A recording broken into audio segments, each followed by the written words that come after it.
Audio leaks commission بنایا گیا تھا، اور اس سے پہلے آنریبل ججز کے رشتہ داروں کی آڈیوز لیک کی گئی تھیں. کبھی سابق چیف جسٹس ثاقب نثار صاحب، کبھی جسٹس مظہر علی نقوی صاحب، کبھی چودھری پرویز الہی صاحب، مختلف، اور کبھی چیف جسٹس عمر طاہر بندیال صاحب کے ریلیٹیوز کی جو آڈیوز ہیں وہ پہلے ریکارڈ کی گئیں اور اس کے بعد لیک کی گئیں. اور یہ کہاں سے لیک ہو رہی تھی سب کو پتہ تھا، اور اس کا بنیادی مقصد تھا کہ آنریبل ججز کو بلیک میل کرنا اور بلیک میل کر کے اپنی پسند کا فیصلہ لینا. لیکن سپریم کورٹ آف پاکستان کے صدر عابد زبیری نے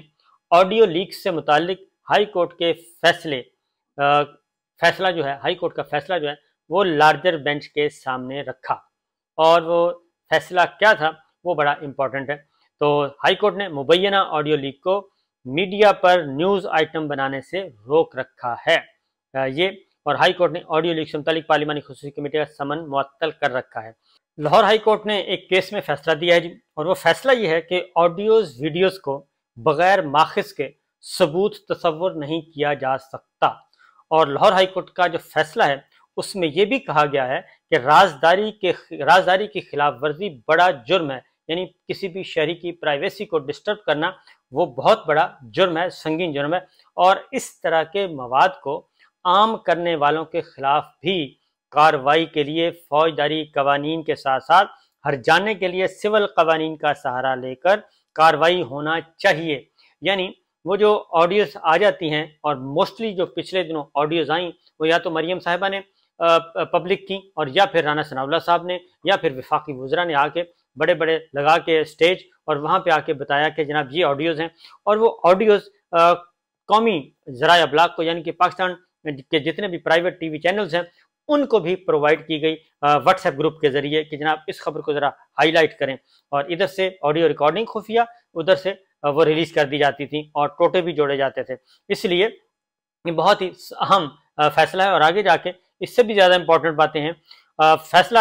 لکھتے ہیں جی کہ رازداری جو ہے وہ رازداری کی خلاف ورزی بہت بڑا سنگین جرم ہے. عدالت نے فیصلے میں یہ بھی لکھا کہ کسی بھی آڈیو یا ویڈیو کو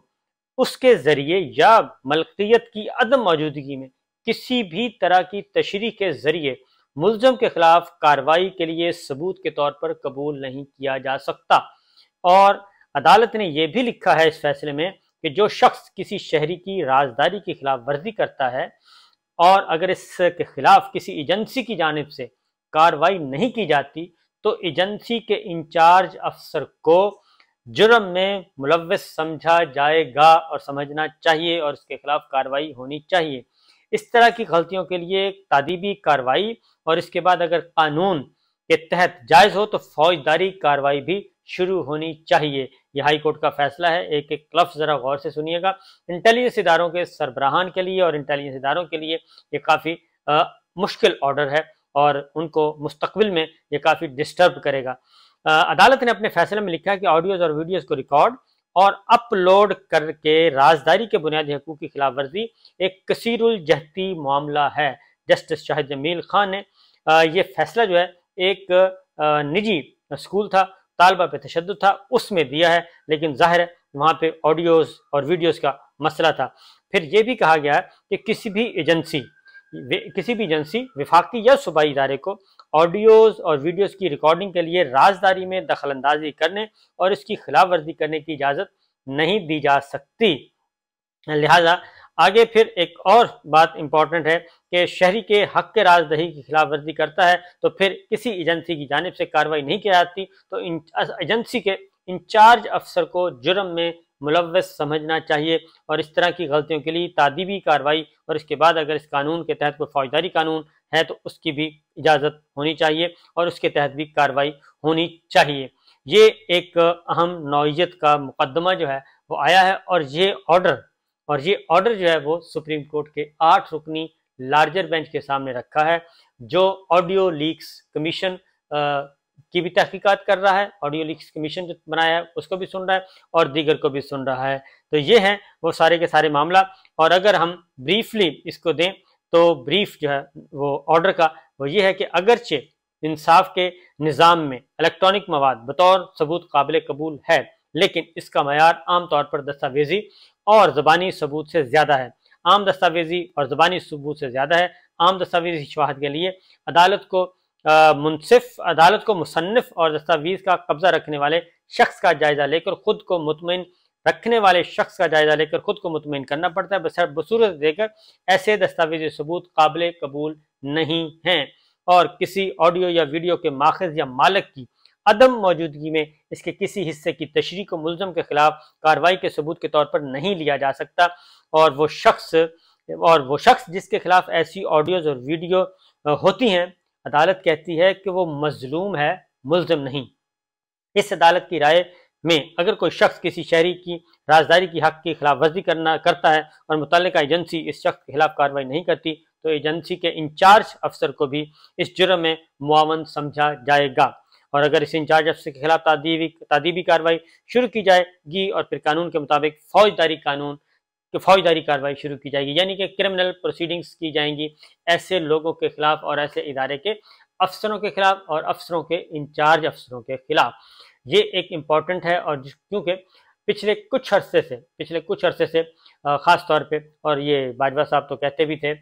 جس کی آپ نے ویڈیو بھی دیکھی، باجوہ صاحب تو کہتے بھی تھے کہ جناب میرے پاس تو بہت کچھ ہے، ہمارے پاس تو بہت کچھ ہے، ہمارے پاس تو ویڈیوز ہیں، یہ سب جتنے بھی لوگ آپ کو نظر آتے ہیں، یہ کپڑے انہوں نے اپنے لیے پہنے ہوتے ہیں، آپ لوگوں نے اپنے لیے کپڑے پہنے ہوتے ہیں، اور ہمارے سامنے تو یہ بہت سب لوگ بے لباس ہیں۔ تو اس طرح کی باتیں، اور پھر آڈیوز ریکارڈ کر کے اس کو ریلیز کرنا اور سوشل میڈیا کو دینا، ٹیلی ویژن چینلز پہ دینا۔ تو ہائی کورٹ نے یہ ایسی مشکوک اور متنازع مبینہ آڈیوز ویڈیوز دکھانے پر بھی پابندی لگائی ہے، اور اب یہ معاملہ آگے بڑھے گا، کیونکہ یہ موجودہ حکومت نے اور باجوہ رجیم نے یہ کام بڑی تیزی سے کیے ہیں، اور سب کی زندگیوں کو اجیرن کیا ہوا تھا۔ اب دیکھنا یہ ہے کہ اس کے آگے اب جواب کیا آتا ہے، اور سپریم کورٹ کے معاملے سامنے بھی یہ چیزیں آ گئی ہیں۔ تو میرا خیال ہے کہ یہ جو ایک بلیک میلنگ چلی آ رہی تھی کچھ عرصے سے، کیونکہ پولیٹیشینز کو بھی بلیک میل کیا جاتا ہے، میڈیا پرسنز کو بھی، خواتین کو بھی، ہر کسی کو بلیک میل کیا جاتا ہے، آنریبل ججز کو بلیک میل کیا جاتا ہے، اور مریم صاحبہ تو کہہ بھی چکی ہیں کہ ان کے پاس بہت زیادہ مٹیریل ہے، اور جب چاہیں گی، وہ جب مناسب سمجھیں گی، وہ مٹیریل کو جو ہے وہ منظر عام پہ لے آئیں گی۔ تو بہرحال جی، یہ تو ایک تھے عدالتی فیصلے، میں نے کہا آپ کو انفارم کر دوں۔ دوسرا، سپریم کورٹ آف پاکستان نے ایک اور بھی حکم صادر کیا ہے، اور وہ ہے الیکشن ایک دن کرانے سے متعلق سماعت غیر معینہ مدت کے لیے ملتوی کی ہے، لیکن آرڈر امپورٹنٹ ہے۔ یہ سپریم کورٹ نے اپنے جو آرڈر پاس کیا ہے اس میں لکھا ہے کہ سیاسی جماعتوں کے مسائل مذاکرات سے حل کرنے کی کوشش قابل ستائش ہے، اور سیاسی معاملات مذاکرات اتفاق رائے سے ہی بہتر انداز میں حل ہو سکتے ہیں۔ توقع ہے سیاسی جماعتیں ملک بھر میں ایک ساتھ انتخابات پر متفق ہو جائیں گی۔ اسلام آباد سے یہ آرڈر جاری ہوا ہے سپریم کورٹ آف پاکستان سے۔ کمیٹیوں نے مذاکراتی عمل پر اپنی رپورٹس جمع کروا دی ہیں، اور سعد رفیق نے بتایا کہ ایک ساتھ انتخابات کرانے پر اتفاق رائے ہو گیا ہے۔ سعد رفیق نے کہا کہ مذاکرات جاری رہے تو تاریخ پر بھی اتفاق رائے ہو جائے گا۔ شاہ محمود قریشی نے جواب میں مذاکرات میں پیش رفت پر مایوسی کا اظہار کیا تھا۔ سماعت غیر معینہ مدت کے لیے ملتوی کر دی گئی ہے، لیکن سپریم کورٹ آف پاکستان نے توقع ظاہر کی ہے کہ اب انتخابات ایک دن کروانے کے لیے بات چیت ہو جائے گی، اور اب دیکھنا ہے کہ یہ معاملہ کہاں جاتا ہے، اور ابھی یہ کیس پینڈنگ ہے، ختم نہیں ہوا، اور یہ کیس کھلے گا جون کے آخری ہفتے میں ہماری اطلاع کے مطابق۔ اجازت دیجیے، اللہ حافظ۔